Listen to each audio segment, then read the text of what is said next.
എല്ലാവർക്കും എൻ്റെ ചാനലിലേക്ക് സ്വാഗതം. വാത്സല്യത്തിലേക്ക് സ്വാഗതം. ഇന്ന് നമുക്ക് ചോറിന് കൂടെ കഴിക്കാൻ ഒരു രസം ഉണ്ടാക്കാം. അതിന് കുറച്ച് കുരുമുളക്, പച്ചമുളക്, വെളുത്തുള്ളി, ഇഞ്ചി, ചെറിയ ഉള്ളി ഇത്രയെല്ലാം ഒന്ന് ചതച്ചെടുക്കാം. നമുക്ക്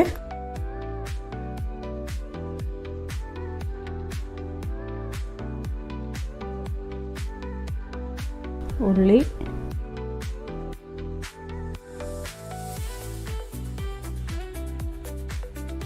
വെളുത്തുള്ളി,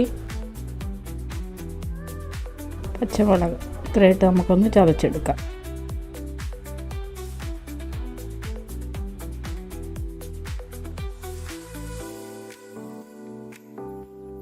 നമുക്ക് പാത്രത്തിലോട്ട് എണ്ണ ഒഴിക്കാമേ. എണ്ണ ചൂടായി വന്നപ്പം കടുക്, അര സ്പൂൺ കടുകും ഒരു നുള്ള ഉലുവായും ഇട്ട് പൊട്ടിക്കഴിഞ്ഞു. എന്നാലും നമ്മൾ ആദ്യം ചതച്ചില്ലേ ഉള്ളി, ഇഞ്ചി, വെളുത്തുള്ളി, പച്ചമുളക്, കുരുമുളക് അതങ്ങോട്ട് ഇട്ട് കൊടുക്കാമേ. പിന്നെ ഒരു മുളക്, വറ്റൽ മുളകും കൂടെ മുറിച്ചിടാം. ഒരു തണ്ട് കറിവേപ്പില. ഇതെല്ലാം നല്ലതുപോലെ ഒന്ന് മൂപ്പിച്ചെടുക്കാം. 1/4 ടീസ്പൂൺ മഞ്ഞൾപ്പൊടി ഇട്ട് കൊടുത്ത്,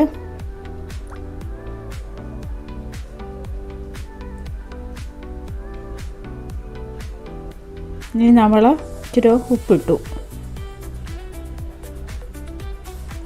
ആവശ്യത്തിനുള്ള ഉപ്പ്,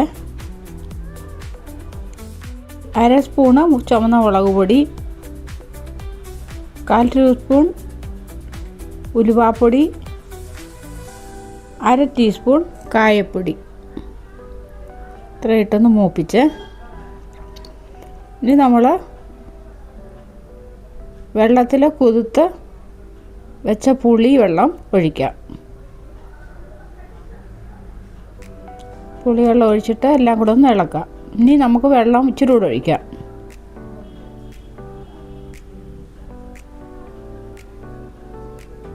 പുളി അനുസരിച്ച് എത്രയും പുളിയൊക്കെ വേണം അതനുസരിച്ചാണ് വെള്ളം ഒഴിക്കുന്നത്.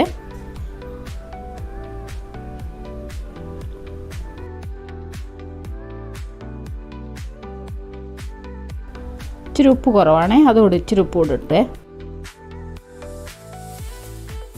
രസത്തിനെ ഒന്ന് ചൂടാക്കിയെടുക്കാം.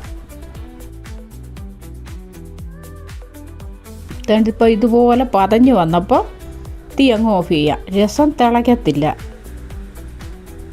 ഇങ്ങനെ പതഞ്ഞ് വന്നാൽ മതി.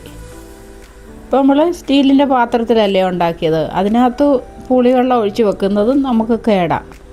അതിനൊരു മൺപാത്രത്തിലോട്ട് പകർന്നു മാറ്റിയേ നമുക്ക് ഇതുകൊണ്ട് ചോറ് കഴിക്കാം. ഇങ്ങനൊരു പാത്രത്തിലോട്ട് കുറച്ച് നമുക്ക് വിളമ്പി എടുക്കാമേ. പിന്നെ ഇച്ചിരി മല്ലിയിലയോട് ഇടാം. മല്ലിയിലയുടെ രുചി ഇഷ്ടമില്ലാത്തവരിടണ്ട. എല്ലാവരും ഇങ്ങനെ ഒന്ന് ഉണ്ടാക്കി നോക്കണേ.